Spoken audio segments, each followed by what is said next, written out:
Nosotros, la idea es que, pues, bueno, hoy les voy a subir, después de que termine la clase, les voy a subir una actividad no evaluativa, ¿no? Es un trabajo que ustedes van nada, son algunas consignas que tienen una dinámica similar a las que vamos a utilizar para la actividad evaluativa que se va a colgar el jueves, va a estar en el aula el jueves.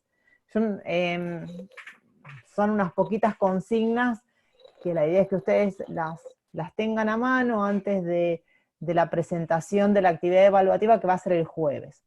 Bien.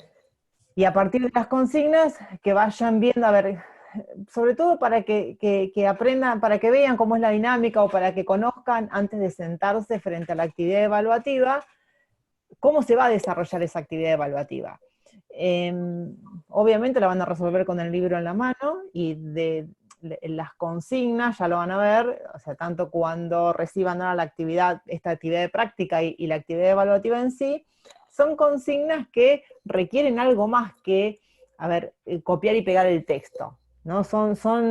Cada consigna implica que ustedes tengan que aplicar en un ejercicio aquello que leyeron.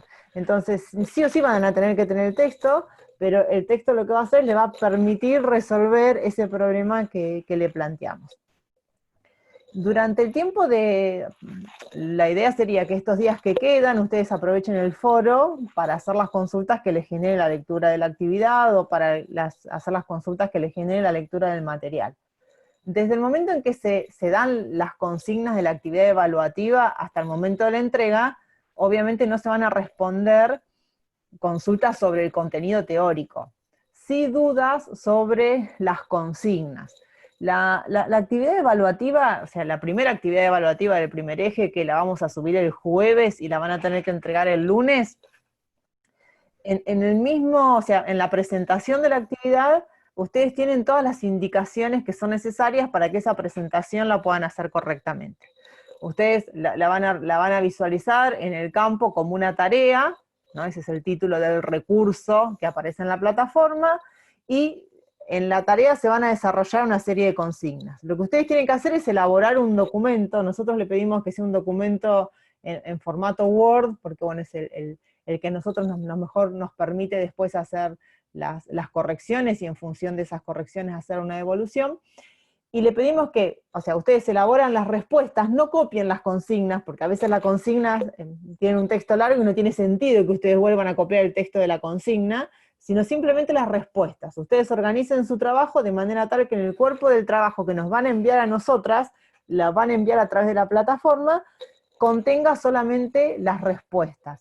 Y sí sean cuidadosos en la lectura de las consignas, ¿no? Es decir, presten atención al verbo que está en la consigna. Si dice, bueno, no sé, si hay una pregunta y dice justifique la respuesta, no sé, a ver, no sé, por ejemplo, a ver, pregunta que va a ir casi segura, a ver, ¿por qué el lenguaje es un conjunto de símbolos? A ver, esa no porque es una respuesta más abierta, pero a ver, no sé, a ver, le damos un texto y les preguntamos a ver si el autor adhiere a una postura esencialista o convencionalista. No alcanzan con poner esencialista, sino que tienen que explicar qué pasaje del texto, qué fue aquello que ustedes leyeron que les permitió pensar que efectivamente el autor de ese texto adhería a una postura esencialista respecto de la relación entre las palabras y las cosas. La consigna va a decir justifique, después dice, proponga dos ejemplos o proponga un ejemplo, no sé, de una palabra vaga. Entonces lo que tienen que hacer es proponer un ejemplo de palabra vaga, expliquen qué consiste la vaguedad. Pero no, a ver, la vaguedad consiste en la indeterminación semántica de un término. No decir, bueno, a ver, qué sé yo, elegí la palabra alto. Y la palabra alto tiene una vaguedad de continuo, porque en realidad no es posible precisar cuánto tiene que medir, no sé, por ejemplo, me pongo a pensar en el ejemplo del PowerPoint, de uno de los Power que tiene. A ver, ¿cuánto tiene que medir un edificio para ser alto? Sí, entonces, bueno, explican en qué consiste en el caso concreto la vaguedad, más allá de que lo quieran explicar en términos generales. Pero sí sean cuidadosos en esto, ¿no? En pensar en qué es lo que dice en la consigna. Y si ustedes tienen alguna duda respecto de la consigna, sí la pueden hacer en el foro, en respecto de la actividad. No dudas sobre contenido. Por eso es importante que aprovechen el foro para plantear dudas. Por ejemplo, a ver, no sé, a ver, alguien preguntó, vos preguntaste, Manina, a ver si acá entraba lo de positivismo y naturalismo. No, eso forma parte de la segunda unidad. Si ustedes tienen alguna duda, a ver, también es bueno que la anticipen, ¿no? Que la anticipen antes de la segunda clase, porque alguien planteó alguna duda en el foro, y a veces hay dudas que son dudas muy puntuales, entonces se pueden responder en el foro. Pero cuando la duda es una pregunta abierta, a ver, no comprendí tal tema, no comprendí tal otro tema, eso requiere o demanda a veces una intervención pedagógica que excede las finalidades de un foro. Entonces, si ustedes tienen alguna duda de ese tipo, está muy bien que la planteen, porque a nosotros, como docentes, nos permite levantarla del foro y traerla a la clase siguiente. Entonces, utilicen esa herramienta porque nos facilita la comunicación sincrónica. Ustedes lo plantean, nosotros cuando venimos acá, en el tiempo en que desarrollamos la clase, podemos focalizarnos en aquellas cuestiones que a ustedes les demandan un poco más de comprensión, un poco más de trabajo. Pero cada foro que se abra en cada eje temático va a ser específico para el eje temático en que se va a ir tratando, ¿no? Entonces, y vamos a ir avanzando por ese recorrido de ejes conceptuales que ustedes tienen cuando presentamos la materia. Lo van a advertir, bueno, no sé si ustedes ya la cursaron, es la primera vez que la cursan, pero bueno, aquellos que la cursaron ya tienen la experiencia de saber que es importante comprender algunas cosas que tienen que ver con el lenguaje, porque facilita la comprensión de aquello que vamos a ver cuando veamos sistema, y así sucesivamente, ¿no? Es como que hay una vuelta espiralada que implica conocer un poquitito del tema anterior para facilitar la comprensión de cada uno de los temas subsiguientes. Así que bueno, y sepan siempre que tienen abiertos los canales de comunicación. Con un poquito más o un poquito menos de demora, siempre vamos respondiendo. Y sobre todo pierdan el miedo a la pregunta, ¿no? Es decir, nadie, nos pasó a nosotras cuando cursamos por primera vez la materia. Nos encontramos con un mundo que nos era desconocido, y está muy bien dudar, está muy bien equivocarse, es decir, el error es parte del proceso de aprendizaje. Entonces no tengan miedo de preguntar, no tengan miedo de equivocarse, no tengan miedo a participar, porque, y sobre todo en este contexto que se reduce, ¿no? la posibilidad de diálogo sincrónico, de diálogo presencial, aprovechen al menos estos otros canales que nos ofrece el aula para no quedarnos con dudas acerca del contenido de la materia. Entonces, como les decía, la actividad evaluativa la vamos a presentar este jueves, generalmente sobre la tardecita, y van a tener plazo hasta el lunes, igual el plazo está indicado.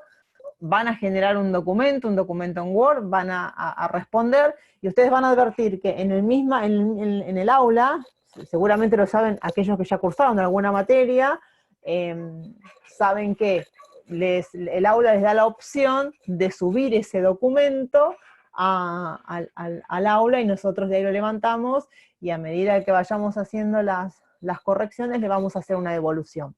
Recuerden lo que dijo Paula en la clase de presentación. No son trabajos que lleven una nota numérica, la nota es conceptual.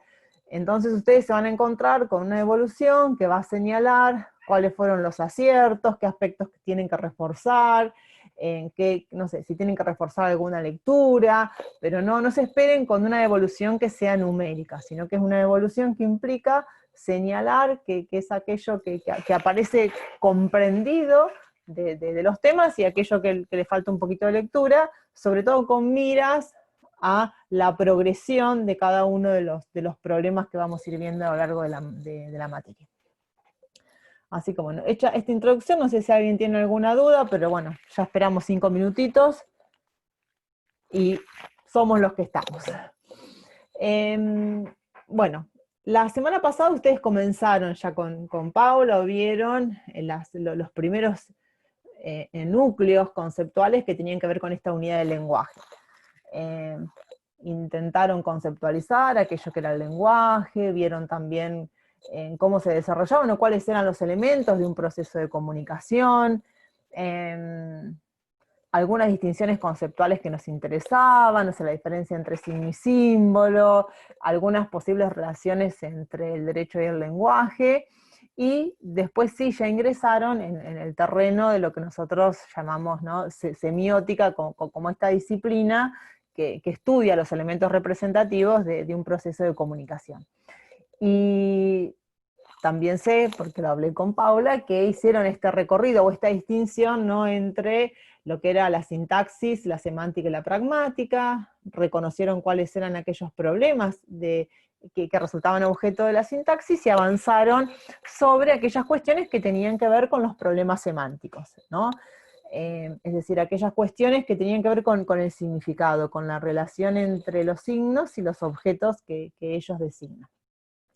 Y en este aspecto también sé que vieron, o de alguna manera empezaron a intentar comprender, ¿no?, estas dos posibles respuestas al modo de entender la relación entre el lenguaje y las cosas, o el lenguaje y las palabras, o entre el lenguaje y los objetos, las palabras y los objetos, ¿no?, que nosotros vimos representados a muy grosso modo por lo que llamamos las corrientes esencialistas y las corrientes o esencialistas o realistas, o las corrientes nominalistas o convencionalistas.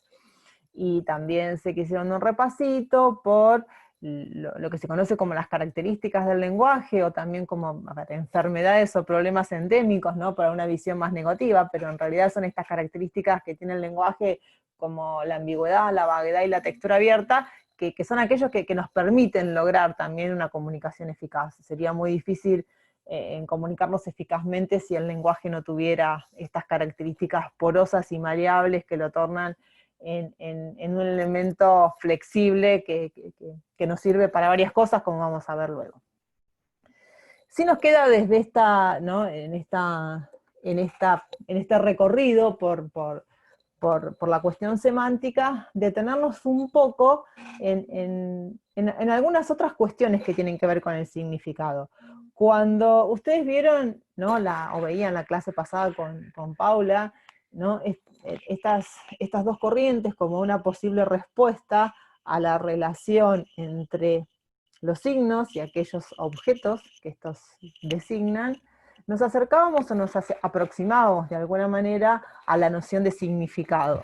Nosotros con la palabra significado estamos haciendo referencia precisamente a esta relación, ¿no? Es decir, cómo construimos ese vínculo entre un término, ¿no?, entre un conjunto de letras, un conjunto de sonidos, y los objetos o las cosas a los que vamos a nombrar de esa manera.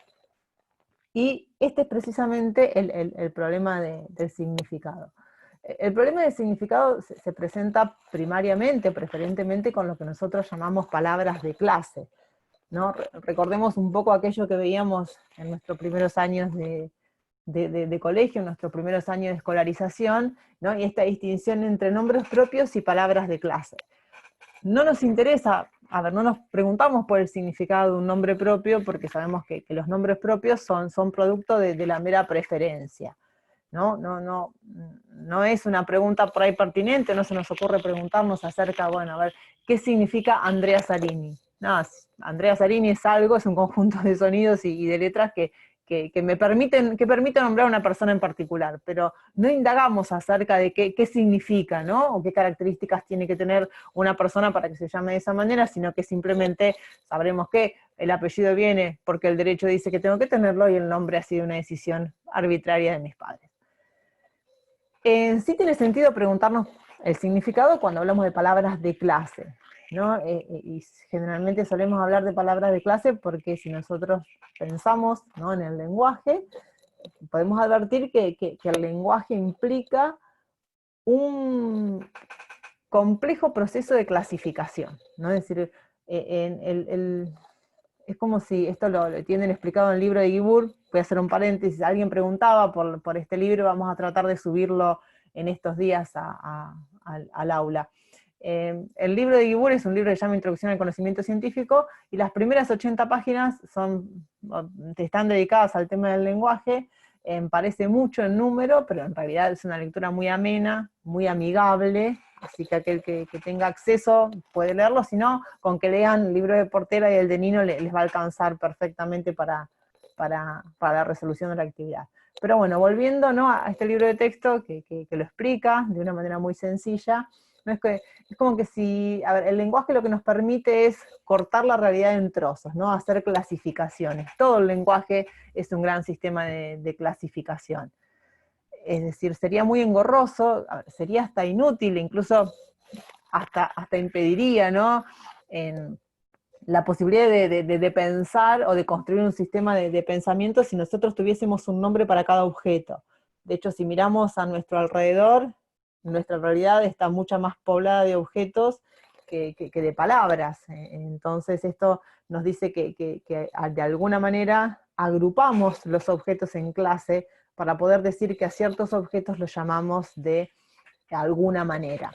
Y obviamente esto no tiene que ver con indagar respecto de cuál sería la esencia de ciertos objetos, sino simplemente construir criterios de clasificación que nos permitan decir que ciertas cosas pueden quedar incluidas dentro de cierta clase, ¿no?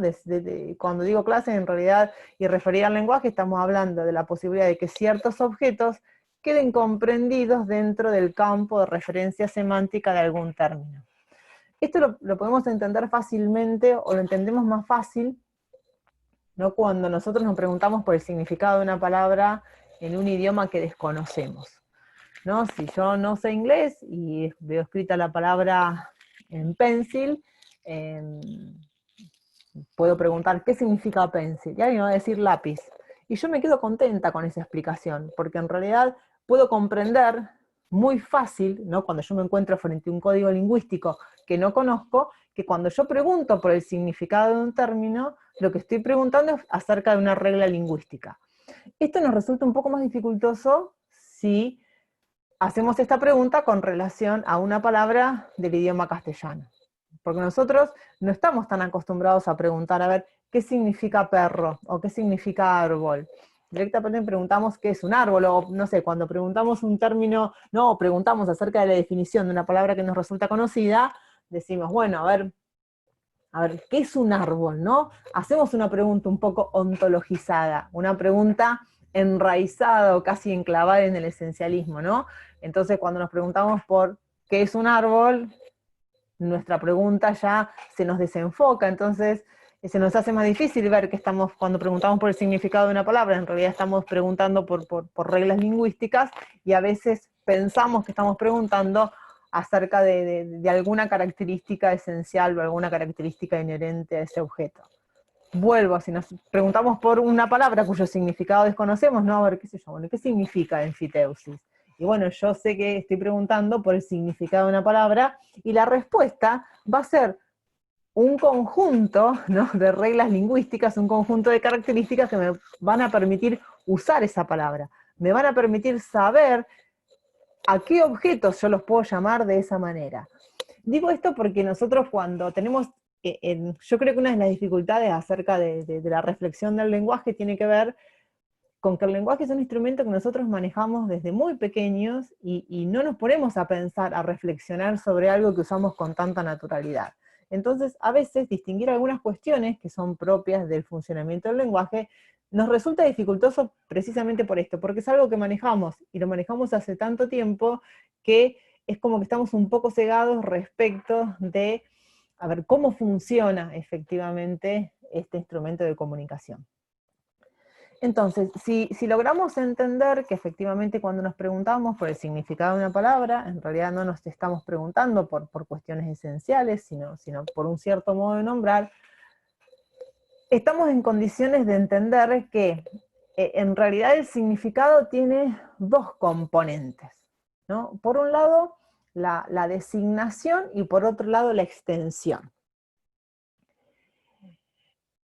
La designación, y piensen esto, ¿no? Cuando, ¿no?, nosotros nos encontramos con vamos al diccionario. Piensen en la idea de un diccionario, ¿no? Cuando éramos chicos, nosotros que somos más viejos, sabíamos que el diccionario era ir al diccionario soporte papel, a veces pequeño, el escolar, y si no, un diccionario más grande, si ustedes tienen la posibilidad de googlear la Real Academia Española, pero, no sé, a ver, no sé, queremos saber la definición de mamífero. Entonces vamos al diccionario y nos dirá, no sé, que son ciertos animales que pertenecen al grupo de vertebrados de temperatura constante, que generalmente el embrión se desarrolla en el seno materno, y que generalmente las crías son alimentadas por las hembras, alimentadas por las hembras con leche de sus mamas. Pero en realidad a ver, cuando vamos al diccionario, fíjense que el diccionario nos va dando cuál es el criterio de esa palabra de clase. En realidad nos dice cuál es el conjunto de requisitos o razones por las cuales nosotros podemos incluir o excluir un objeto, como les decía, dentro de esa clase, dentro del campo de referencia semántica de ese objeto. Es decir, la definición, me fui adelantando, después vamos a la definición, la designación en realidad nos va a enunciar el criterio de uso de la palabra. Y el criterio de uso de la palabra, lo que va indicando, o nos indica, o nos señala, es cuáles son las características que necesariamente tienen que estar presentes en un objeto para que nosotros lo podamos llamar de esa manera. Por eso estas características, que son las que aparecen mencionadas en el objeto de uso de una palabra, suelen llamarse características, no, se llaman características definitorias, porque sí o sí son aquellas características, como les decía, que tienen que estar presentes en un objeto para que yo lo pueda llamar de esa manera. Aquellas otras características que pueden estar eventualmente presentes o no, pero que no constituyen el criterio de uso de la palabra, suelen llamarse, no sé, características concomitantes o características accidentales, ¿no? Es decir, no sé, si nosotros queremos definir, no sé, el término ser humano, sabemos que, a ver, una de las definiciones clásicas es, bueno, un ser racional. Después no importa si es bajo, alto, rubio, morocho, etc. Por ahí eso será importante para la definición del color de piel, va a ser importante para la definición de raza, pero no para la definición de persona. ¿Esto qué significa? Que en realidad, por eso, cuando uno se pregunta por la designación de una palabra, por el criterio de uso, en realidad no está indagando, como les decía, acerca de cierta esencia, de ciertas características inherentes, sino de reglas de uso. Y que no hay características, a ver, que sean definitorias o que sean concomitantes en sí mismas, sino que esas características, o sea, las características que van a conformar el criterio de una palabra, varían según la palabra en cuestión, ¿no? De hecho, a ver, nosotros, hay muchos objetos que quedan incluidos dentro del campo de referencia semántica de muchas otras palabras. Pero bueno, volviendo a los dos componentes del significado, el primero de los componentes del significado, como les decía, es lo que llamamos designación o intención también. Intención con S, intención con C es sinónimo de, voluntad, propósito. Intención con S, no está mal escrito, si lo ven de esa manera, ¿no? Es sinónimo de designación y en realidad nos referimos, como les decía, al criterio de uso de una palabra, es decir, este conjunto de requisitos o de razones que tienen que estar presentes para que nosotros podamos incluir cierto objeto dentro del campo de referencia semántica de un término. Y por otro lado, el otro componente del significado sería la extensión de ese término, la extensión de ese término, ¿no? Extensión o denotación, que serían el conjunto de objetos o entidades que caben de una palabra, dentro de una palabra, ¿no? Es decir, serían aquel conjunto de objetos que nosotros podemos nombrar con esa palabra, ¿no? Creo que en una de las presentaciones ustedes tienen, no sé, el ejemplo de la palabra árbol, ¿no? Es decir, bueno, la designación de la palabra árbol sería, no sé, planta perenne de tronco leñoso, elevado, con ramificaciones hacia alta altura. Y la extensión de esa palabra, como les decía recién, sería el conjunto de objetos o entidades que podemos incluir dentro de la clase de esa palabra, y ¿no? Tenemos, no sé, ciprés, ceibo, abedul, sauce, tilo, arrayán, etc. Si pensamos, ¿no? Recién jugábamos con la definición de mamífero, decíamos animal vertebrado de temperatura constante, no sé, cuyo embrión se desarrolla en el seno materno y se alimenta de las mamas de la hembra. Bueno, tenemos perro, gato, vaca, caballo, etc. ¿No? O sea, la palabra mueble, ¿cuál sería la designación o intención aproximada de la palabra mueble? Y en seres movibles que sirven para el uso cotidiano, decoraciones, oficinas, etc. Cama, mesa, escritorio, etc. sería la designación de esa palabra. En líneas generales, todas las palabras de clase, ¿no?, nos dan cuenta de estos dos componentes del significado. Tanto la designación o intención por un lado, y la extensión por el otro. Fíjense que nosotros nos podemos encontrar con situaciones ¿no? En las que nos encontramos con palabras que tienen denotación, pero no tienen designación o no tienen intención. Como le decía, un nombre propio va a tener denotación, porque si alguien dice Andrea Zarini, yo voy a ser uno de los objetos que caen bajo el campo de referencia semántica de esa palabra, pero sin embargo no tiene designación. Y por ahí hay otras palabras que tienen designación, pero no tienen denotación, ¿no? Es decir, piensen en todas aquellas palabras que nos sirven para nombrar objetos, ¿no? O sea, pues, objetos, entes, situaciones que no existen en la realidad, ¿no? Qué sé yo, unicornio, cíclope. Nosotros podemos conocer tranquilamente el significado de esa palabra, pero no vamos a encontrarnos, al menos en la realidad física, con un objeto que reúne esas características. Sí en la ficción, en otro lado, pero no en una realidad, en la realidad. Esto también es otra demostración, ¿no? De decir, bueno, a favor de, seguramente esto lo habrán visto con Pauli, si no lo habrán leído, que frente a estas dos opciones, ¿no? De entender la relación entre las palabras y las cosas, ¿no? De decir que efectivamente los nombres reflejan una esencia que se capta por intuición, que sería el núcleo duro de las teorías esencialistas, o por otro lado, entender que efectivamente el lenguaje es una construcción cultural, una construcción humana. Nosotros nos vamos a manejar con esta concepción acerca del lenguaje, ¿no? Entender que el lenguaje es una construcción arbitraria en el sentido de que no es una...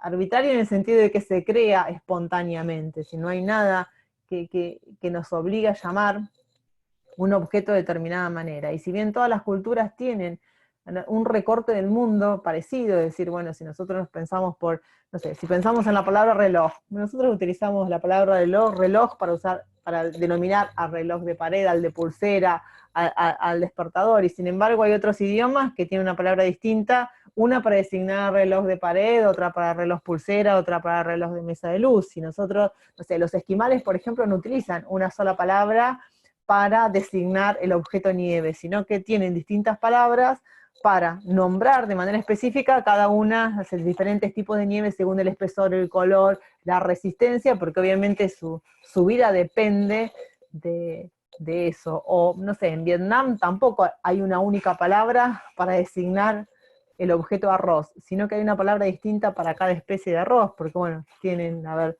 un cultivo fructífero en ese sentido. Entonces, bueno, si bien estos recortes de la realidad pueden ser parecidos en todas las culturas, no dejan de tener los matices propios que nos permiten decir que efectivamente el lenguaje es una construcción cultural, es una construcción humana, y que no hay nada, ¿no? Y que no existen, o al menos es muy difícil pensar en la existencia de una esencia que nos determina cómo llamar algo. Por eso es importante, ¿no?, distinguir estos dos componentes del significado. Perdonen que insista, por un lado la designación, ¿no?, como el conjunto, ¿no?, como la enunciación del criterio de uso de una palabra, y por otro lado la denotación, esto que tiene que ver con la enumeración, ¿no?, la posibilidad de listar aquellos objetos que pertenecen o que quedan comprendidos dentro de ese nombre. Obviamente pueden ser objetos individuales, no pueden ser clases de objetos, ¿no? No necesariamente tiene que ser un objeto individual, porque de hecho cuando yo digo, no sé, dentro de la extensión o denotación del término árbol, digo ceibo, arce, plátano, etcétera, en realidad no estoy hablando de un árbol en particular, sino de clases de árboles. Y de la mano del problema del significado, ¿no? Nosotros decíamos que esto, ¿no?, que el significado del significado, ¿no?, era, o llamábamos significado, esta relación entre las palabras y los objetos que designamos con las palabras. Y esto nos lleva de la mano al problema de las definiciones, ¿no? Es decir, definir una palabra sería indicar cuál es su significado. Obviamente acá también entra en juego esta diferencia entre las corrientes esencialistas y las convencionalistas. Porque no será piensen que para un esencialista, definir, ¿no?, establecer, o sea, definir una palabra va a ser descubrir ese significado, ¿no? Es decir, determinar o establecer o indicar cuál es el significado verdadero de esa palabra. Para una postura convencionalista, definir, ¿no?, en cuanto estamos indicando el significado de una palabra, significará, acá entramos con varios juegos de lenguaje, establecer, ¿no?, cuáles sean las reglas de uso de esa palabra, es decir, establecer la designación de un término, ¿no? Si nosotros pensamos en la palabra definición, vuelvo a un ejemplo que acabo de dar hace un rato, paradigmáticamente pensamos en un diccionario. ¿Y qué es lo que hacen los diccionarios? Precisamente eso, ¿no? Establecer cuáles son los criterios, o sea, enunciar cuáles son los criterios de uso de una palabra. Esa no es la única manera de definir. Nosotros podemos hacer clasificaciones, ¿no? de los distintos tipos de definiciones. Yo supongo que también esto lo deben haber advertido ya en la lectura, pero, a ver, las clasificaciones, o sea, no hay clasificaciones que sean verdaderas o falsas. Es decir, no hay, es decir, toda clasificación en algún sentido es arbitraria. Toda clasificación obedece siempre a un criterio, ¿no? Las clasificaciones pueden ser útiles, pueden ser inútiles, pero nunca son verdaderas o falsas. Es decir, porque nunca nos vamos a encontrar con clasificaciones que sean, no sé, exhaustivas y autoexcluyentes, o pocas veces nos vamos a encontrar con clasificaciones que sean de alguna manera, como les decía, exhaustivas, ¿no? que abarquen un conjunto finito de casos y excluyan otro conjunto finito de casos, ¿no? O que tengan los límites precisos. Y además, como les decía, toda clasificación necesariamente obedece a un propósito, a un criterio clasificador. Si no tenemos un criterio clasificador, no tenemos posibilidades de establecer una clasificación. Por eso, ¿no? Cuando hablamos de definiciones, lo que nos vamos a encontrar es con diferentes, en este caso, porque estamos hablando de clases de definiciones, con distintas clasificaciones que tienen que ver con un objetivo, que tienen que ver con un criterio, ¿no? Entonces, bueno, la primera clasificación con la que nosotros nos vamos a enfrentar a la hora de considerar las definiciones, ¿no? Son lo que conocemos como definiciones ostensivas o definiciones verbales. Esto que parece tan raro es algo muy cotidiano, porque las definiciones ostensivas son aquellas definiciones que se producen o se dan cuando se señala un ejemplo del uso de esa palabra.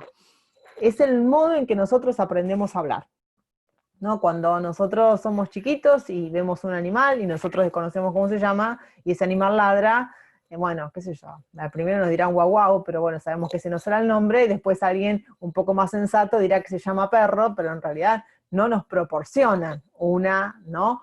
una indicación del criterio de uso de la palabra, nos señalan un objeto, ¿no? al cual se le aplica esa palabra. O nosotros, pequeños, que no sabemos hablar, señalamos ese objeto y alguien que conoce el idioma nos dirá de qué manera nombrarlo. Pero bueno, las definiciones ostensivas son aquellas definiciones que se producen o se dan indicando un ejemplo o indicando un objeto al cual se le aplica la palabra en cuestión. En contraposición nos encontramos con las definiciones verbales. Y las definiciones verbales son aquellas en las cuales el significado de una palabra se comunica a través de otras palabras. Es decir, el criterio de clasificación en este caso sería el modo, ¿no? O cómo se comunican, ¿no? O mediante qué código se comunica el significado de una palabra. En las definiciones verbales, ese significado se comunica con otras palabras, y en las definiciones ostensivas el significado se comunica señalando un ejemplo, señalando un objeto al cual le podemos aplicar aquella palabra que nosotros queremos definir.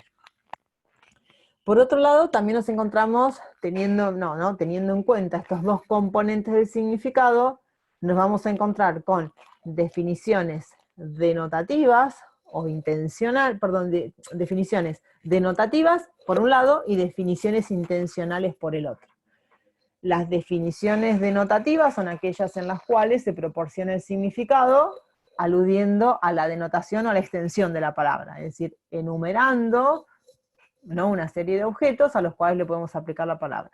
Las definiciones intencionales son aquellas en las cuales la definición o el significado se proporciona estableciendo la intención o la designación de la palabra.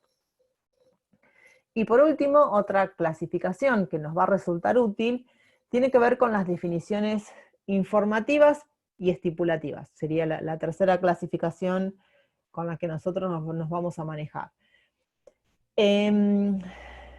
Las definiciones informativas son aquellas en las cuales, ¿no? aquella persona que intenta proporcionar el significado de una palabra, lo que intenta es informar acerca de las costumbres lingüísticas de una comunidad, informar acerca de cuál es el uso lingüístico vigente en una cierta comunidad.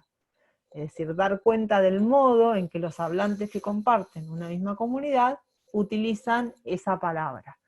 Piensen, no sé, a ver, si nosotros pensamos incluso en el idioma castellano, hacemos un recorrido de una provincia a otra, ni siquiera de una provincia a otra, de una ciudad a otra, a ver, los usos lingüísticos varían, ¿no? Es decir, bueno, yo no nací acá en Mar del Plata, venía de Tandil y no sé, a ver, nosotros le llamamos cintas, no sé, sintexi, acá era la sintescochi, así, es decir, incluso en lugares muy cercanos, con pocos kilómetros de diferencia, los modos de designar varían. Entonces, cuando hablamos de definiciones informativas, en realidad aquel que proporciona la definición, como les decía, lo que trata de hacer es proporcionar información acerca de los usos vigentes en cierta comunidad. Mientras que las definiciones estipulativas lo que hacen es comunicar una decisión semántica del hablante. En muchos contextos, es decir, ustedes la clase pasada ustedes vieron, ¿no? Esto de la ambigüedad, de la vaguedad, incluso de la textura abierta. Esto muchas veces obliga a que las múltiples posibles definiciones o significados de una palabra, obliga a que en ciertos contextos alguien tenga que decidir cuál es el significado que va a utilizar.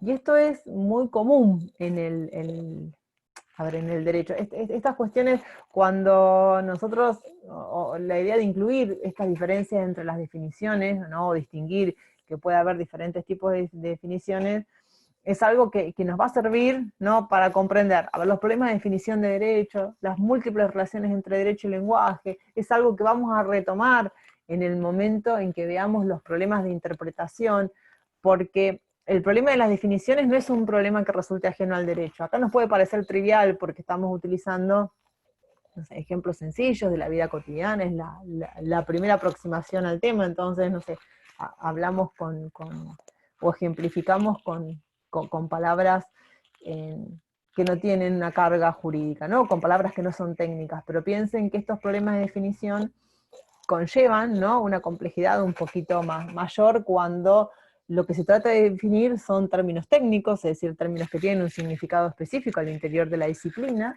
o cuando utilizamos palabras con carga emotiva, ¿no? Piensen a saber los diferentes significados de la palabra democracia.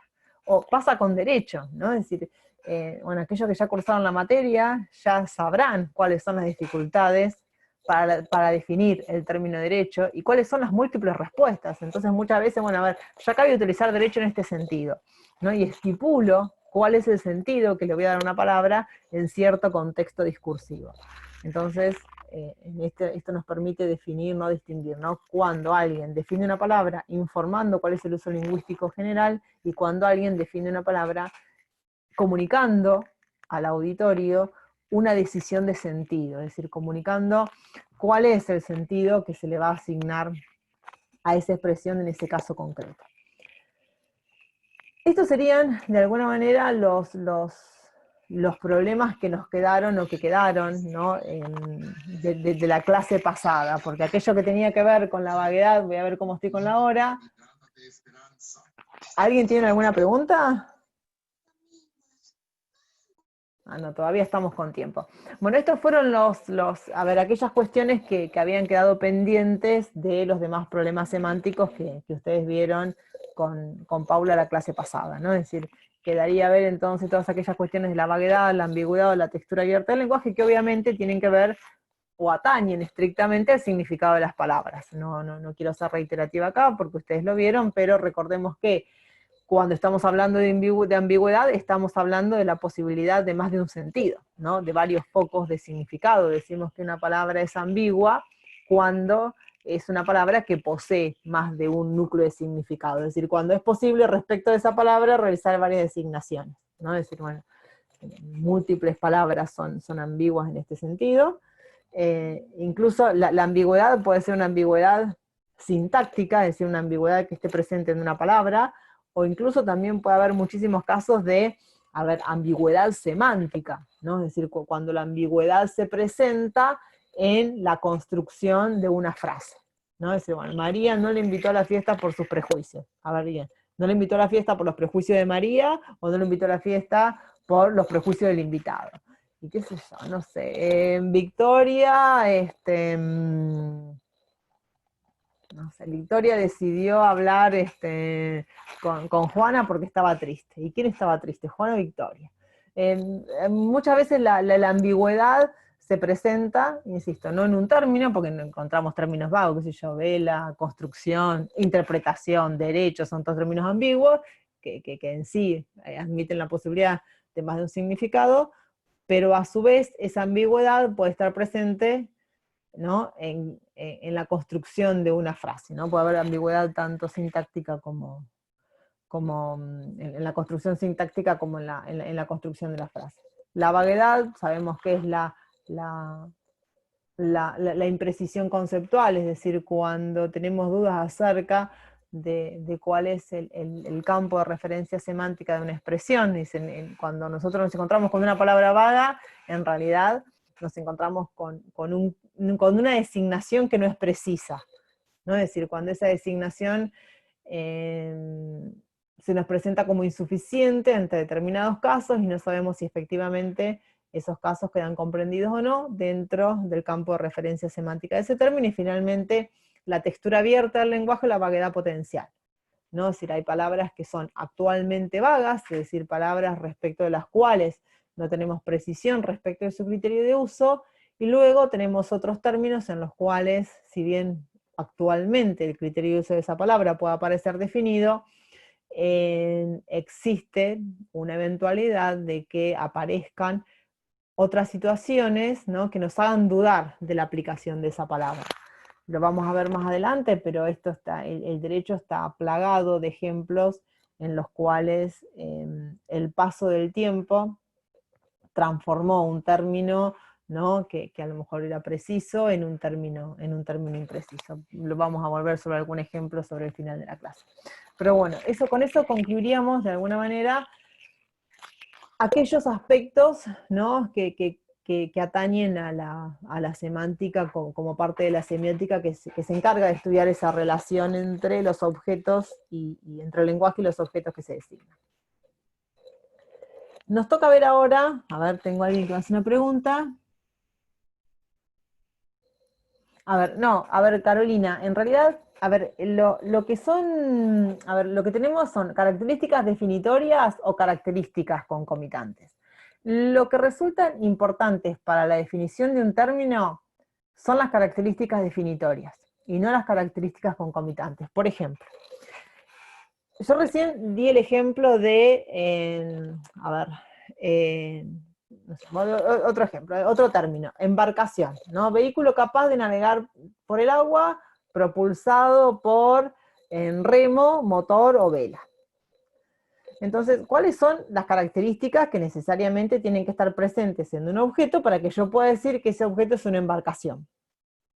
Y bueno, primero que tiene que ser un vehículo, acá ya tenemos un problema de definición también, pero bueno, pongámonos de acuerdo y diremos que vehículo es un elemento que permite transportar personas o cosas de un lugar a otro, porque es otra palabra ambigua, pero bueno, acordemos ese significado. Un vehículo que sea capaz de navegar en el agua, o sea, que se puede desplazar en el agua, y que ya sea por remo, vela o motor. Entonces, esas serían, no sé, las tres características definitorias: que sea un vehículo, que se pueda desplazar por el agua y que sea propulsado a vela, remo o motor. Ahora, esas serían las características definitorias. ¿Cuáles serían las características concomitantes? Otras características que pueden estar en esos objetos, pero que no me sirven para aplicarle o no aplicarle la palabra, qué sé yo, que sean de metal, que sean de chapa, que sean de material sintético, que sean grandes, que sean chicas, que tengan tanto metro de eslora. Me va a alcanzar, ¿no? Si yo sé que esa es mi definición, yo voy a poder decir que dentro del campo de referencia semántica del concepto de embarcación voy a tener un velero, un bote, una lancha, un crucero, un acorazado, una fragata, no sé, un Optimist, un Cadet, un Penguin, o sea, vehículos, a ver, que no importa el porte, no importa el tamaño, eso no es significativo, o sea, el tamaño acá no es significativo para el término, para poder aplicarlo desde el término embarcación. Y esto pasa con todos los términos, ¿no? Es decir, no sé, el otro ejemplo que decíamos era, no sé, el término mueble, y tiene que ser un enser movible, que sea necesario para el escritorio, la casa, la decoración. Entonces un objeto que se pueda mover y que sirva, ¿no?, para uso necesario de la casa, la oficina y, no sé, y otros locales. Entonces, bueno, yo ahí voy a decir, teniendo esas características, puedo decir que puedo incluir la mesa, puedo incluir la silla, puedo incluir la cama. Esas serían características definitorias. Vuelvo, lo mismo, si es de madera, si es de una plaza, si es de dos plazas, si es de metal, a ver, si es de tela, si está tapizada, si no está tapizada, si es de piedra, si es de cemento, o sea, el material con el cual esté construido sería una característica concomitante, porque no me interesa para la definición, para esa definición. Pero bueno, por ahí, qué sé yo, que sea de cemento o que sea de tela, y sí, sería un elemento definitorio no sé, para el término no sé, tapicería, o sería una característica definitoria para el término pesado, ¿no? Es decir, bueno, con qué elemento está construido un objeto. Por eso digo que las características en sí, las características que puede presentar un objeto en sí, no son concomitantes ni definitorias por sí mismas, sino que van a ser de una u otra especie en función del término que yo necesite definir, ¿no? Como les decía, bueno, si el término, si lo que yo quiero definir, no sé, es el término embarcación, será importante que se desplace por el agua, pero no con qué material sea construido. Si yo quiero, no sé, referenciar el término, no sé, qué sé yo, algún término que tenga que ver con los materiales, estaría bien. Las concomitantes serían propiedades que no definen al objeto, porque incluso puede haber otro objeto. En realidad, a ver, yo no intento definir, esto es la pregunta está bien, no digo que esté mal, pero yo cuando quiero definir, a ver, yo no defino el objeto, yo defino la palabra. Las definiciones establecen reglas lingüísticas entre una palabra y un conjunto de requisitos para que yo pueda usar esa palabra. Pero cuando yo defino lo que es objeto de la definición, es una palabra, no es el objeto de la realidad. Eso es importante, las concomitantes serían propiedades que no...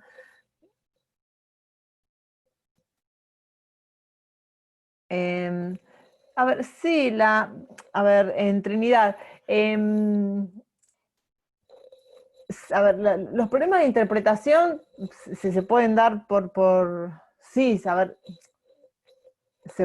los problemas de interpretación sí se pueden generar por la falta de precisión, ¿no?, en la designación.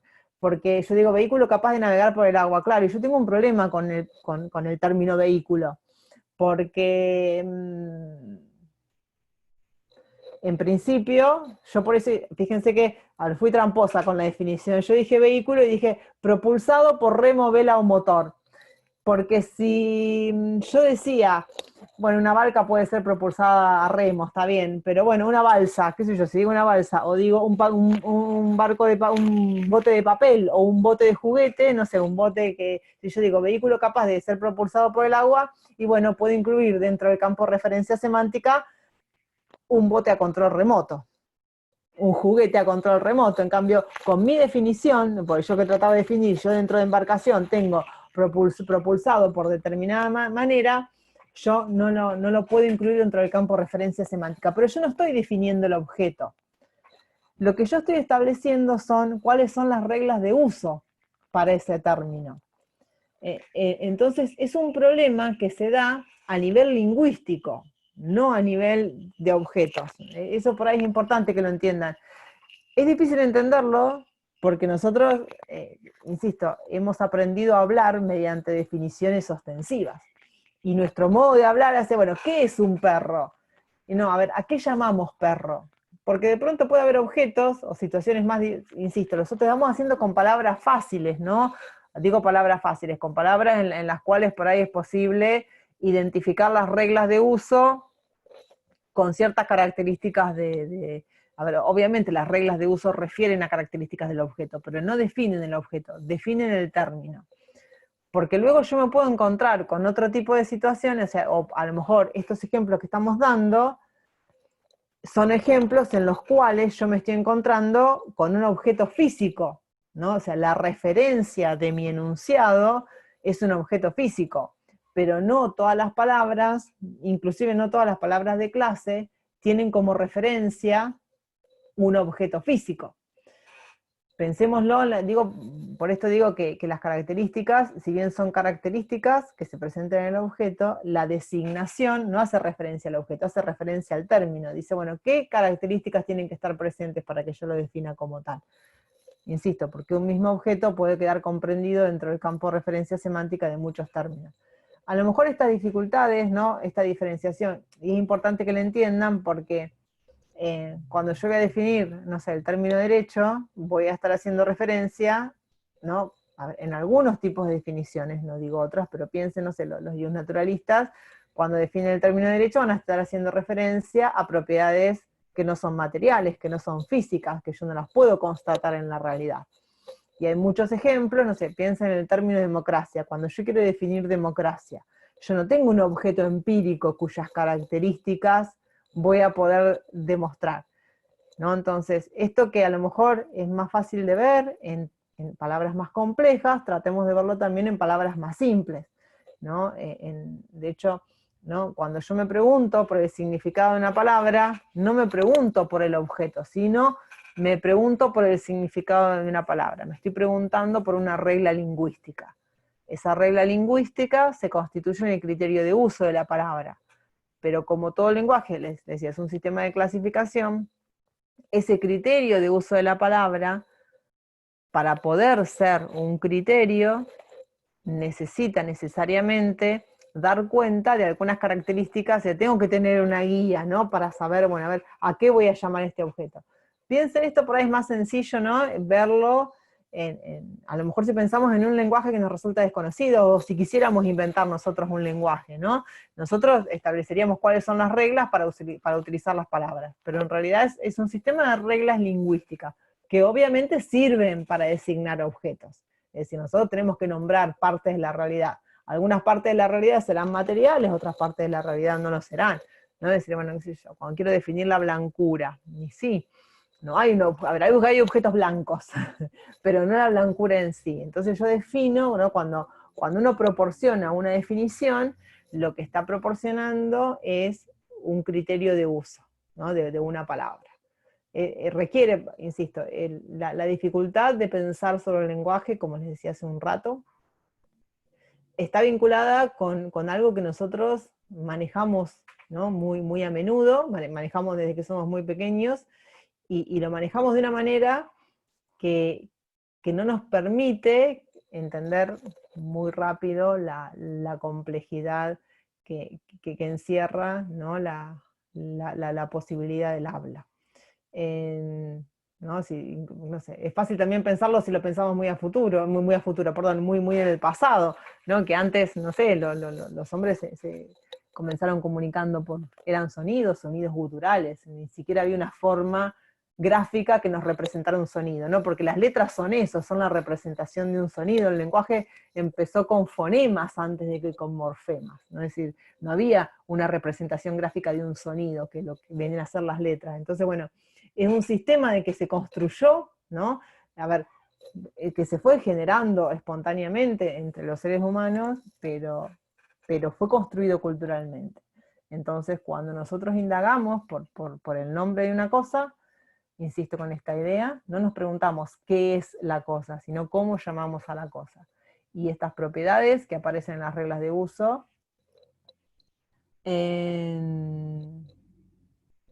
a ver, alguien, no te entiendo, Trinidad, pero yo lo que estoy haciendo es a ver, Nino se refiere a contingente en ese sentido. Algunas de estas son contingentes en el sentido que unos objetos de la clase de la poseen y otros no. Sí, obviamente, sí, es cierto. Por eso digo, a ver, pero yo te decía, decía eso por esta cuestión, ¿no? Que cuando nosotros definimos palabras y no definimos objetos. Obviamente estas características pueden estar o no pueden estar. Las que necesariamente tienen que estar son definitorias y las que pueden no estar son concomitantes. Pero bueno, esto sí, si quieren cualquier cosa lo seguimos discutiendo por el chat, así avanzamos un poquito con las cuestiones que tienen que ver con la pragmática. Que como les decía, la pragmática sería aquella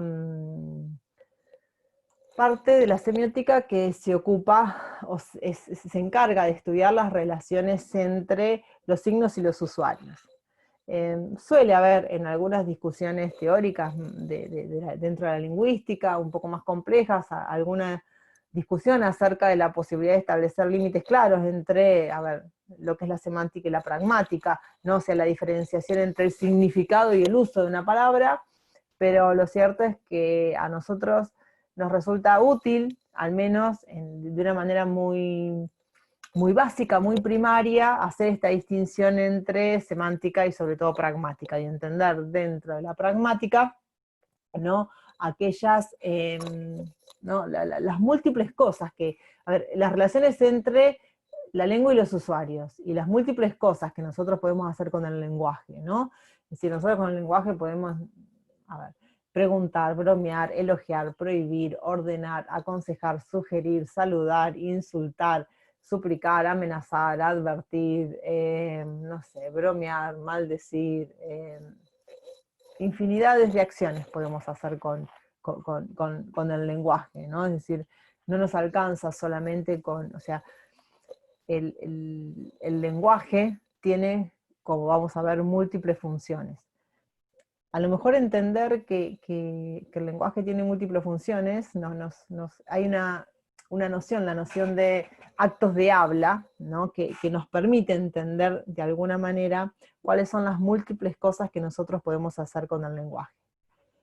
Ustedes lo tienen ejemplificado en una de las presentaciones ahí de PowerPoint, voy a utilizar la misma expresión para que no haya confusión, ¿no? Tienen, no sé, 4 oraciones, ¿no? Pedro cierra la puerta. Pedro cierra la puerta, Pedro cierra la puerta, Pedro cierra la puerta.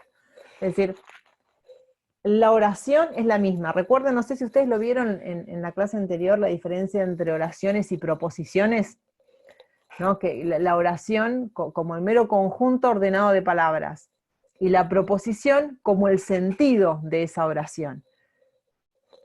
¿Por qué se hace esta distinción? No suele hacerte esta distinción entre oraciones y proposiciones, porque puede haber una misma proposición expresada por oraciones diferentes, ¿no? Yo puedo decir, Juan ama a María, María es amada por Juan.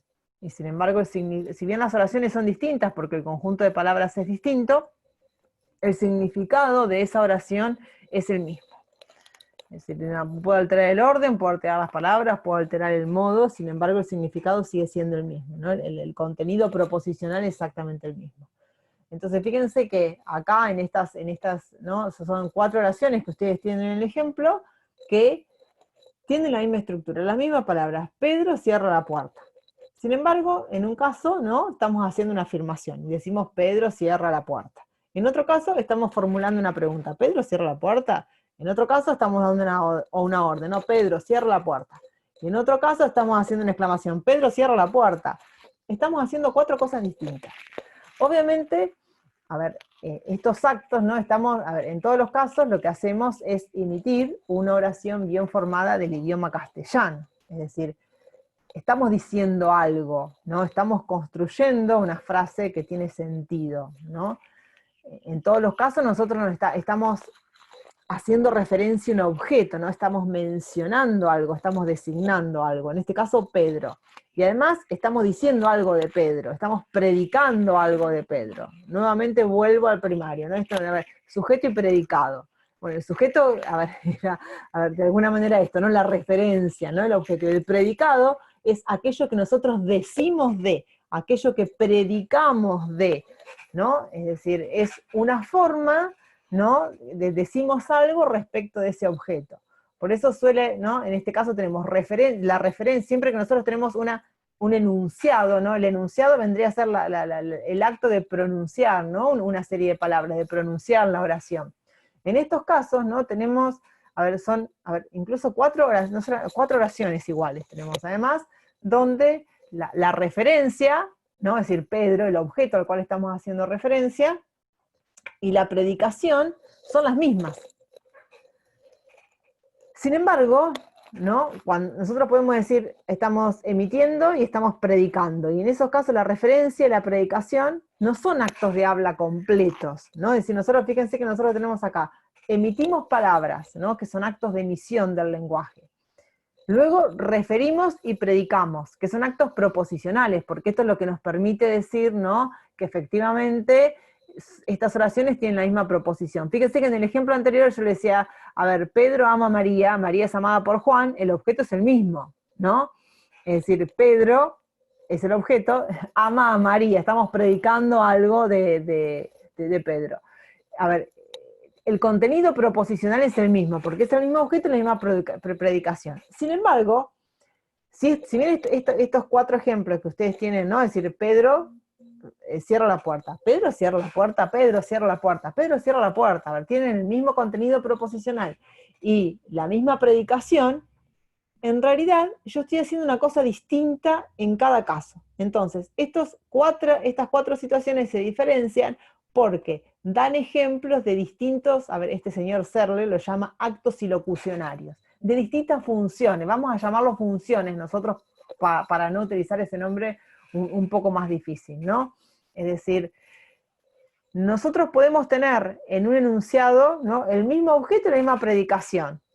Tenemos actos proposicionales, ¿no? Actos de enunciación del habla y actos proposicionales. Sin embargo, con ese mismo acto proposicional, ¿no?, que tiene la misma referencia, la misma predicación, podemos hacer múltiples cosas. Es decir, la función o el uso del lenguaje no es el mismo aún cuando la oración sea la misma, cuando las palabras sean la misma, cuando el acto de enunciación sea el mismo. Entonces, estas diferentes cosas que nosotros podemos hacer con el lenguaje es lo que nosotros llamamos funciones o usos del lenguaje, que responden obviamente a los múltiples propósitos comunicativos, y que no tienen que ver con la forma gramatical con la que yo utilizo la expresión, ¿no? Es decir, a ver, muchas veces, ahora vamos a ver, ¿no?, una orden no necesariamente tiene que estar dada en modo imperativo, ¿no? Si ustedes se van, no sé, por ejemplo, a la parte especial del Código Penal, se van a encontrar con que tenemos un enunciado normativo que dice: el que matare a otro será reprimido con prisión de 8 a 25 años. Yo lo tengo en un modo indicativo, en un modo verbal indicativo, no lo tengo en un modo verbal imperativo, y sin embargo, ese enunciado está expresando una orden, está expresando una norma. Entonces, cuando hablamos, ¿no?, esta idea, esta cosa difícil de los actos ilocucionarios, y utilizándolo un poquito más, a ver, de modo muy grosero, ¿no?, piense que estoy trazando pinceladas con una brocha gorda a los usos o funciones del lenguaje, estamos haciendo referencia, ¿no?, a aquello que nosotros queremos hacer con el lenguaje, aquello que queremos hacer con nuestros enunciados. Y obviamente, a ver, la clasificación nuevamente, ¿no? O sea, la posibilidad de clasificaciones de usos o funciones del lenguaje es bastante extensa. Sin embargo, existe como una clasificación muy grosera que nos da cuenta de cuáles son las funciones o los usos básicos del lenguaje. Alguien, no me acuerdo, alguien había preguntado por el chat que este tema le generaba algún inconveniente de comprensión. Somos poquitos, así que si quiere preguntar directamente o preguntar por el chat, me interrumpe, así no sigo sobre algo que no se entienda. Entonces, les decía, nosotros tenemos acá posibilidades de agrupar, ¿no?, las funciones o usos del lenguaje. En este caso, función y uso se utilizan como sinónimos. En primer lugar, nosotros consideramos lo que sería el uso descriptivo o informativo del lenguaje. Cuando nosotros utilizamos el lenguaje en esta función o con este uso, lo que queremos hacer es, a ver, valga la redundancia, proporcionar cierta información, o sea, dar cuenta de cierto estado de cosas. Si nosotros tenemos que referirnos a cierto objeto y lo que queremos hacer es transmitir o comunicar algo con relación a ese objeto. A ver, la mayoría de la clase, salvo algunos ejemplos, ¿no?, yo estoy utilizando un lenguaje de carácter descriptivo o un lenguaje de carácter informativo. ¿Por qué? Porque mi intención es proporcionar información acerca de algo, en este caso, acerca del lenguaje. ¿Y de qué manera lo hago? Formulando proposiciones o formulando enunciados que den cuenta de ciertas características del lenguaje. Cuando ustedes, no sé, a ver, llegan del cine, no se fueron al cine, fueron a ver una película, y llegan a su casa y le cuentan, no sé, a su pareja, a su madre, o le cuentan a una amiga el contenido de esa película. En realidad lo que están haciendo es utilizar el lenguaje en una función descriptiva o en un uso descriptivo o informativo. Muchas veces, no siempre, cuando se nos pretende, no sé, comunicar una noticia o se nos pretende dar, no sé, no sé, ahora cuando del Ministerio de Salud nos informan las cifras de contagiados por COVID, en realidad quien lo hace mediante la función descriptiva del lenguaje. Este sería un caso, una de las funciones del lenguaje, y una de las características importantes que tiene la función descriptiva o la función informativa consiste en que es la única función del lenguaje respecto de la cual tiene sentido predicar verdad o falsedad. Es decir, es el único caso de uso del lenguaje respecto del cual yo puedo decir que una afirmación es verdadera o es falsa. Es decir, yo puedo constatar que el contenido informativo de esa oración, de ese enunciado, lo puedo constatar con algún otro dato y verificar si eso es verdad o no es verdad. Es el único caso en que yo puedo decir esto es verdadero o esto es falso. Vamos a ver que en los demás casos no. El otro grupo, la otra función importante del lenguaje que a nosotros nos resulta sumamente importante, es el uso directivo o el uso prescriptivo del lenguaje, ¿no? Es decir, acá se utilizan como sinónimos. Y cuando alguien utiliza el lenguaje prescriptivamente, lo está utilizando porque la intención del hablante es lograr una modificación en la conducta del oyente, en la conducta del destinatario. Es decir, de alguna manera pretende influir en su modo de actuar, ya sea para que haga algo o deje de hacer algo. Esa sería la característica fundamental de esta función del lenguaje, que además es como que tiene muchas gamas, ¿no? Porque los casos o los ejemplos de uso directivo del lenguaje o uso prescriptivo pueden ir desde, no sé, desde un consejo, una sugerencia, hasta una amenaza, ¿no? Hasta una orden. Es decir, yo le puedo sugerir a alguien, mirá, no sé, a ver, está anunciado mal tiempo, ¿por qué no te llevas una campera? Es decir, ¿qué es lo que estoy haciendo? Y bueno, quiero, o sea, ¿por qué no te llevas un paraguas? Está anunciado lluvia. En realidad yo lo que estoy haciendo es, con mi sugerencia, es intentar que modifique su curso de acción. Es decir, que si está saliendo desabrigado o está saliendo sin paraguas, se lleva un paraguas para que no se moje.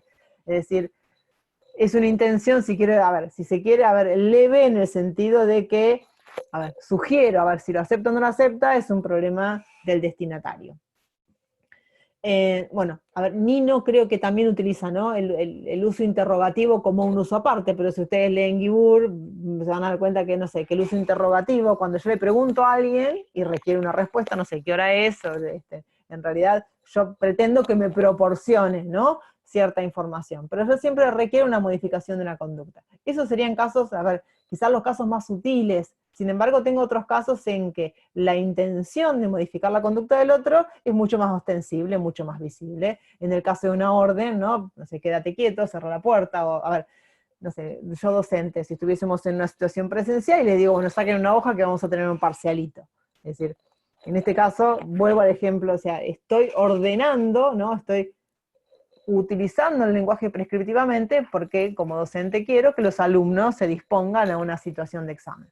Piensen en el caso de las órdenes militares, o el caso de una amenaza, ¿no? Bueno, el caso del asaltante, ¿no? Es decir, alguien que me apunta con un arma y me dice, dame el dinero. Es claramente un caso de uso prescriptivo del lenguaje. Esta función del lenguaje a nosotros nos resulta importante porque lo vamos a ver en las próximas unidades, ¿no? Ni siquiera en la próxima, sino cuando veamos la unidad de norma, porque las normas son casos de uso prescriptivo del lenguaje. En nuestro sistema, el derecho se comunica con lenguaje, se comunica con palabras. Es decir, las normas no se identifican con el lenguaje, pero son un caso de uso prescriptivo del lenguaje, ¿no? Cuando el legislador está diciendo, el que mata a otro será reprimido con prisión de 8 a 25 años, en realidad está queriendo que nosotros no matemos, y en todo caso, si matamos, está ordenando al juez que nos mande presos. Entonces, las normas son un caso paradigmático de uso prescriptivo del lenguaje. Por eso esta función es importante considerarla, ¿no? Es importante porque tiene una relevancia fundamental en el estudio de los fenómenos jurídicos. Y fíjense que yo les decía hace un rato que, el único caso del lenguaje en el que tenía sentido predicar verdad o falsedad es el uso descriptivo. ¿no? En el caso de una orden, a ver, yo no tengo posibilidad de decir, a ver, o una norma, yo no puedo decir que la norma es justa o injusta. Perdón, que la norma es verdadera o falsa. Yo puedo decir que la norma es injusta o es injusta, es eficaz o es ineficaz, es apropiada o es inapropiada, pero no puedo decir que es verdadera o es falsa. Cuidado, porque yo puedo decir, en el derecho argentino el aborto no está permitido, o en el derecho argentino el aborto es delito. Y yo no estoy formulando una norma, estoy formulando una descripción de lo que dispone el sistema argentino. Por lo tanto, lo que yo digo acerca de lo que está permitido o prohibido no es un caso de uso prescriptivo del lenguaje, sino un caso de uso descriptivo del lenguaje. Entonces, como les decía, ¿no? Los casos de uso prescriptivo son todos aquellos casos en los que el hablante pretende, de alguna manera, incidir o influir en la conducta del receptor, del destinatario del mensaje, ¿no? Y como les decía, pueden variar en intensidad. Pueden ir desde la forma más leve de un consejo, no sé, un consejo, una sugerencia, hasta una amenaza, una orden, ¿no? Una norma propiamente dicha. Luego, otro de los usos o funciones que nosotros vamos a considerar son los casos de uso expresivo del lenguaje, ¿no? En estos casos, el lenguaje se utiliza para expresar sensaciones, para expresar emociones, ¿no? Los ejemplos paradigmáticos del uso expresivo del lenguaje, no sé, es la poesía, ¿no? La poesía se utiliza para expresar algo. A ver, no sé, ejemplos más cotidianos del uso expresivo del lenguaje, bueno, si yo me martillo el dedo e insulto, maldigo, eso va a ser un caso de uso expresivo del lenguaje. Yo no quiero decir nada, simplemente estoy expresando un dolor físico. Esos son casos de uso expresivo del lenguaje, ¿no? Que también, insisto, no todas las veces que yo esté expresando, a ver, una cosa es expresar una emoción, ¿no? En cuyo caso yo estoy utilizando un uso expresivo del lenguaje, y otra cosa es cuando yo describo un estado anímico. Ahí estoy usando un caso de uso descriptivo del lenguaje. Luego, el otro ejemplo paradigmático de usos o funciones del lenguaje es lo que nosotros llamamos el uso operativo. En estos casos, que a lo mejor son los casos de más difícil explicación, es una de las funciones más llamativas del lenguaje, se presenta, ¿no? A lo mejor quizás podemos caracterizarlo a través de dos situaciones. Una, cuando en función de cierto contexto reglado, de ciertas normas institucionales, de ciertas reglas, el proferir ciertas palabras, el decir ciertas palabras, tiene ciertos efectos en la realidad, ¿no? Produce ciertos cambios en algunos estados de cosas. Esto es claro, por eso digo que esto es claramente en ciertos contextos. No piensen, por ejemplo, cuando el oficial de registro civil, una vez que realiza las demás formalidades que están prescriptas por el Código Civil y Comercial, dice a los contrayentes en matrimonio que los declara marido y mujer. En ese momento en que el oficial del registro civil profiere esas palabras, enuncia esas palabras, lo que está diciendo es que esas personas cambiaron de un estado civil, ¿no? Pasaron a estar solteros a estar casados. Lo mismo sucede dentro de la ceremonia del bautismo, otra ceremonia con reglas institucionales, donde cuando el oficial religioso a cargo de el sacramento correspondiente dice te bautizo en el nombre del Padre, etcétera, etcétera, y pronuncia las formas sacramentales exigidas por la religión, transforma a una persona, ¿no?, en miembro de esa religión. Son situaciones, ¿no?, en las cuales, en función de ciertas reglas propias de ciertos juegos institucionales, el enunciar ciertas palabras produce cierto cambio de estatus. Y también ejemplos del uso operativo del lenguaje se da cuando, ¿no?, al decir cierta palabra, el hecho de decirlas, de enunciarlas, implica realizar la propia acción designada por la palabra. Cuando yo digo, te prometo, estoy formulando la promesa. Es decir, con el solo hecho de expresar, ¿no?, decir, bueno, te prometo que voy a ir, en realidad, yo al momento en que estoy diciendo esa oración, estoy cumpliendo, ejerciendo el acto de prometer, la conducta de prometer. Lo mismo sucede con el saludo, es decir, con aquellos otros casos, como les decía, donde al pronunciar la palabra, yo realizo la propia acción que está referida por la palabra. Y luego tenemos lo que se llaman usos mixtos, ¿no? Y que en realidad esto sucede en muchos casos, es decir, cuando nosotros tratamos de ejemplificar cada uno de estos usos o funciones, nos remitimos a ejemplos que son muy sencillos, son muy básicos, pero ni bien ingresamos en un esquema discursivo, en un esquema dialógico de mayor complejidad, ni siquiera de mucha complejidad, ¿no? Pensemos en un diálogo cotidiano, no sé, con nuestra familia, con nuestros amigos, vamos a ver que cuando utilizamos el lenguaje, aun cuando tengamos un claro propósito informativo, ¿no? En el momento en que nosotros estamos describiendo cierta situación, podemos hacer un juicio de valor respecto de esa situación, estamos utilizando un juicio expresivo, o podemos, no sé, en el medio requerir una orden, dar una directiva, en cuyo caso los usos en esquemas discursivos un poquito más complejos, es difícil encontrar estos usos puros, ¿no? O sea, obviamente hay casos en que claramente los podemos distinguir. Si yo estoy leyendo una obra científica, estoy leyendo un ensayo de un científico, sé que su intención, o sea, que el tenor de ese ensayo va a ser un tenor descriptivo, informativo, pero bueno, en las comunicaciones cotidianas que no están enmarcadas en ningún acto disciplinar, lo más probable es que sea dificultoso distinguir los posibles usos del lenguaje. Los distintos usos o funciones. Y a su vez esto se complejiza o se va imbricando un poco más con otra de las características del lenguaje que es importante, que es lo que se conoce como carga emotiva del lenguaje. El lenguaje como instrumento de la comunicación tiene la posibilidad de provocar reacciones emotivas en el destinatario de un mensaje. Es decir, hay palabras incluso que obviamente esto tiene que ver con el contexto de uso y con otras cuestiones que se dan al interior de una comunidad cultural, de una comunidad lingüística que comparte, ¿no?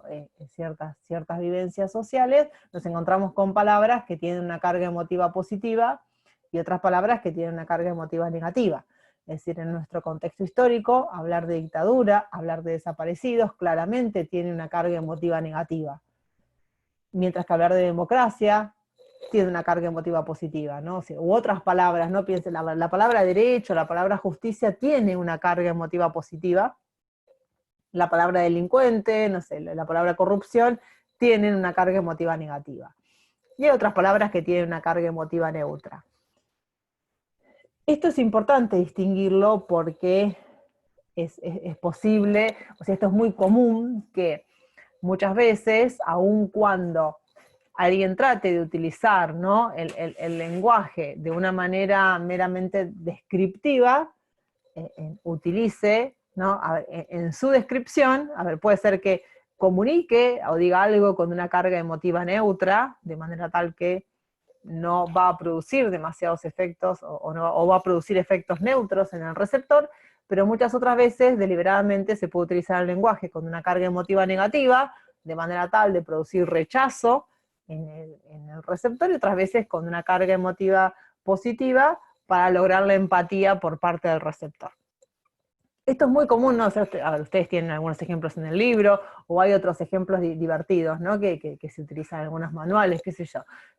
Yo soy firme, tú eres tonto, o sea, yo soy firme, tú eres obstinado, él es un tonto cabeza dura. Yo estoy diciendo lo mismo, el contenido proposicional es el mismo. Sin embargo, en un caso yo lo digo con un contenido, una carga emotiva positiva, otra neutra u otra negativa, ¿no? De pronto, si yo quiero comunicar una noticia y digo que no sé, los ciudadanos que han caído debajo de la línea de la pobreza reclaman frente a la municipalidad por su acceso al sistema de trabajo formal. Pero también puedo encontrarme con un titular que diga, no sé, nueva protesta de la gente sin trabajo, acampan frente a la municipalidad. Y de pronto, en la misma situación descripta con otra vez los derechos de los vecinos amenazados por piqueteros. Digo lo mismo. Sin embargo, en un caso lo digo con una carga emotiva positiva, en otro caso lo digo con una carga emotiva negativa, y en otro caso lo digo con una carga emotiva neutra, ¿no? Puedo decir, Varias decisiones jurisdiccionales han hecho efectivo el derecho a la salud de las personas privadas de libertad. Se evalúa la posibilidad de que aquellas personas detenidas que presenten riesgos de poseer formas graves de COVID-19 cumplan el periodo de aislamiento en sus hogares. Pero también puedo decir que, como consecuencia de lo resuelto por el Tribunal de Casación, varios organismos jurisdiccionales dispusieron el arresto domiciliario de personas privadas de su libertad. Pero también puedo decir homicidios, ladrones y motochorros en libertad, inocentes encerrados por la pandemia. Digo lo mismo, exactamente lo mismo. En un caso utilizo un lenguaje con carga emotiva positiva, en otro caso utilizo un lenguaje con carga emotiva neutra, y en otro caso utilizo un lenguaje con carga emotiva negativa. Obviamente que acá, se mezclan otras cuestiones, pero simplemente es importante a veces distinguir el contenido informativo de una expresión separado de su carga emotiva, ¿no? Porque esto eso se ve el manejo de la carga emotiva del lenguaje, tanto en la publicidad como en la manera de presentar, o sea, en los medios de comunicación, y ni hablar en los debates jurídicos.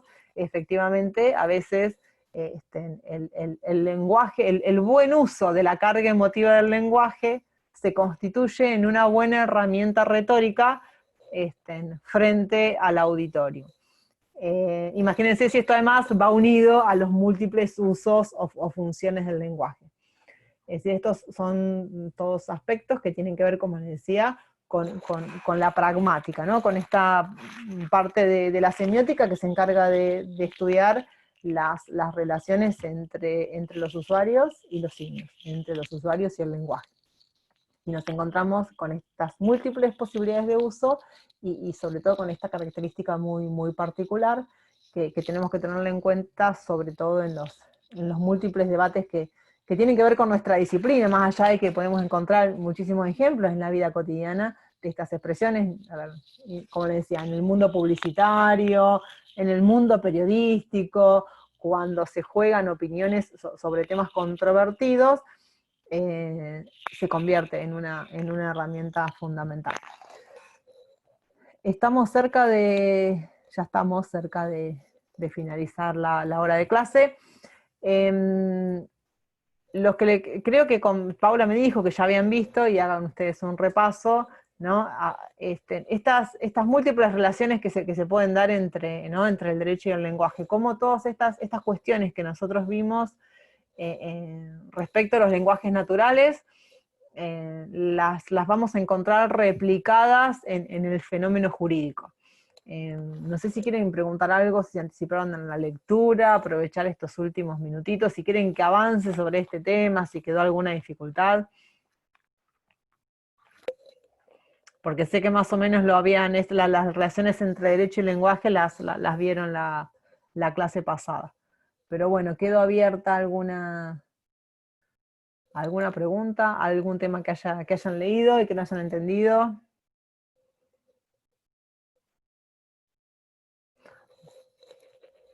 Acá. Bueno, Carolina, hoy, no sé, bueno, hoy explicaba para el resto de tus compañeros. En realidad,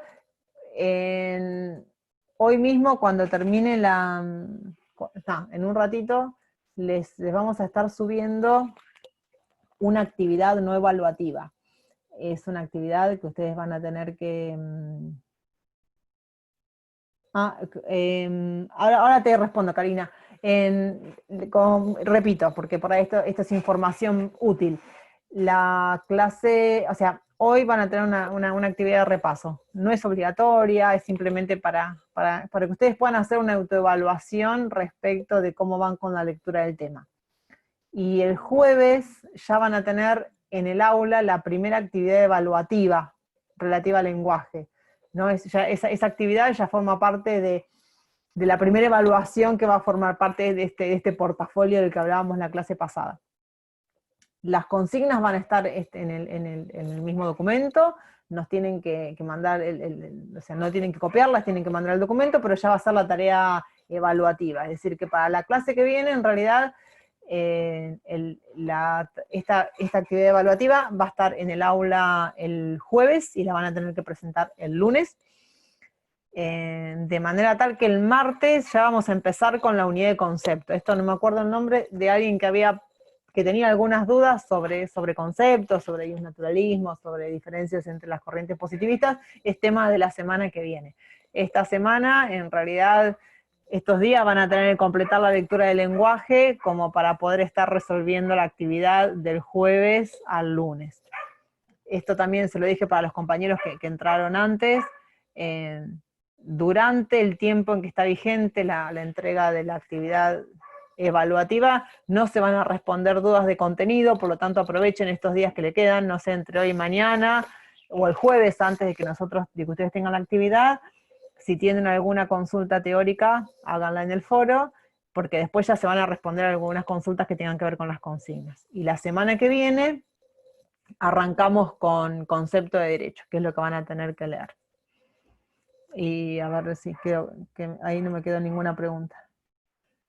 La clase del martes, y las clases, no, la actividad de hoy no tiene, a ver, la actividad de hoy no es una actividad evaluativa, es una actividad de autoevaluación, por lo tanto, si alguien la termina y quiere mandarla, pero en realidad es como si fuese a ver, ustedes intenten responderla, porque en la medida en que puedan hacerlo, les va a permitir saber cómo están posicionados para resolver el trabajo que tienen que entregar el martes, pero no la tienen que, queda en el aula, no es necesario, le va a quedar hasta el final del cuatrimestre. Le va a servir porque si algún compañero, no sé, no llega, no se presenta, le sirve después como actividad de práctica. Y nosotros no somos los administradores de la plataforma, me voy a encargar de que las clases, de hablar con los chicos del centro, que son los que nos están dando una mano muy valiosa en esto, porque son ellos los que nos gestionan los encuentros, nos programan las reuniones, y son los que graban, que por favor nos indiquen, o les indiquen a ustedes de qué manera acceder a la clase. Rodrigo, sí. No, disculpa, que la clase se está grabando, así que la van a tener subida a YouTube, ¿sí? Por si quieren reverla después, por si algo no les quedó claro, o para los compañeros que no se unieron hoy por X motivo, que la van a poder ver después en YouTube. Después, una aclaración pequeña ya, mejor dicho, una pregunta. Si alguno no tiene ingreso al campus, yo ahora le dejo mi número acá para que me escriba y vemos cómo solucionamos el tema del trabajo práctico para el jueves, y ahí cerraría lo mío. Para avisarle nada más. A ver si tengo alguna otra pregunta. Profe, yo tengo una duda. Sí. Respecto al trabajo evaluativo del jueves, ¿qué nos recomendás tipo ir leyendo? O sea, más allá de que ya están las unidades subidas, ¿cómo acomodarnos con eso? No, con la lectura de nosotros, ustedes tienen, en el aula está el libro de Nino y el capítulo del doctor Portela. Están los dos en el aula, dentro del módulo. Uno está en la bibliografía general y otro nosotros vamos dejando la bibliografía pertinente de cada tema. Con esos dos textos es suficiente para resolver la actividad. Como les decía por ahí al principio, el que tenga ganas de leer Guibur, que ahora te quiero hacer una pregunta, Rodrigo, lo puede hacer porque es de fácil lectura. Yo le decía, es una lectura amigable, es casi como leer un cuento, y hace un recorrido por todos los temas. Pero si ustedes tienen en los capítulos pertinentes de Nino, que Nino en realidad van a encontrar esto en el capítulo 5, que refiere a interpretación, que tiene una introducción sobre todos los aspectos del lenguaje, con esos dos textos van a poder solucionarlas, van a poder resolver las consignas tranquilamente. Y obviamente la actividad tiene que ver con la posibilidad de aplicar lo que estuvimos viendo a una serie de preguntas. Entonces tengan el texto al lado porque es lo que le va a permitir resolverlas, ¿no? Y como les decía al principio, lean bien o sea, deténganse a leer la consigna. Y ante la duda, y esto, si hay alguna duda sobre la consigna, consúltenlo, nos consultan a nosotros, porque hemos tenido por ahí alguna experiencia anterior en que si las dudas, no sé, a ver, alguien interpreta una consigna y un compañero la interpreta de manera diferente, y vemos tendencias, ¿no? Bueno, se ve que alguien entendió que se respondía de esta manera y todos respondieron igual y todos respondieron del otro. Esto, a ver, es bueno como trabajo colaborativo. La verdad que trabajar en grupo es una muy buena experiencia, trabajar y estudiar en grupo es una experiencia importante, Pero ustedes sepan siempre que tienen contacto con el docente, porque de la misma manera en que el acierto de uno puede arrastrar el acierto del resto, el desacierto de alguno también puede arrastrar el desacierto de los demás. Entonces, no, en ese sentido, está bueno que dialoguen, pero también es importante que frente a alguna duda respecto a la consigna, saben que tienen la posibilidad de consultarnos a nosotros, pero con eso les va a alcanzar. Porque insisto, o sea, no sé, se les van a presentar problemas, no sé, alguna pregunta que además, el que lea Nino va a ver que alguna de las preguntas de las actividades autoevaluativas son esos ejercicios que Nino tiene al final de cada capítulo, ¿no? Entonces yo les pregunta de la actividad que le vamos a dejar ahora. A ver, cuando yo pregunto qué es el derecho, qué es la justicia, ¿me estoy preguntando por la definición o algo más? Y la verdad, entonces ustedes tienen que ponerse a pensar y decir, no, a ver, cuando yo me pregunto qué es la justicia, a ver, si yo quiero buscar una definición del término, tengo que preguntarme qué significa, preguntar por el significado y no por la esencia. Es decir, son respuestas que exigen pensar un poquitito sobre la lectura, ¿no? Lo importante tanto en esta materia como en cualquier otra no es que ustedes se aprendan de memoria el texto. Hay que saber operar con los textos. Le va a pasar el día de mañana, ustedes van a trabajar, o sea, con el código en la mano, con las leyes en la mano. Lo importante es que ustedes tengan, a ver, aprendan a leer comprensivamente qué es aquello que el texto dice, ¿no? Es decir, que el texto les sirva no para repetir lo que el texto dice, sino que el texto se convierta en una herramienta para resolver un problema, porque es el modo en que van a ejercer la profesión el día que tengan el título. A ver, tengo una pregunta más, creo. Ah, pasó el número. Bueno, no, Rodrigo, te quería, bueno, después te pregunto, no hay problema. Porque tiene que ver con una cuestión de la bibliografía. ¿Alguna duda más? Bueno, entonces les agradezco mucho que hayan dispuesto una parte de su tiempo. Les agradezco sobre todo a los que preguntaron y participaron. Para los docentes es importante que ustedes se animen a preguntar, y sobre todo agradecerle a Rodrigo, que sin su ayuda esta clase no hubiese sido posible. Nos encontramos en la próxima que nos toque, y nos mantenemos en contacto por el aula. Gracias a todos y todas.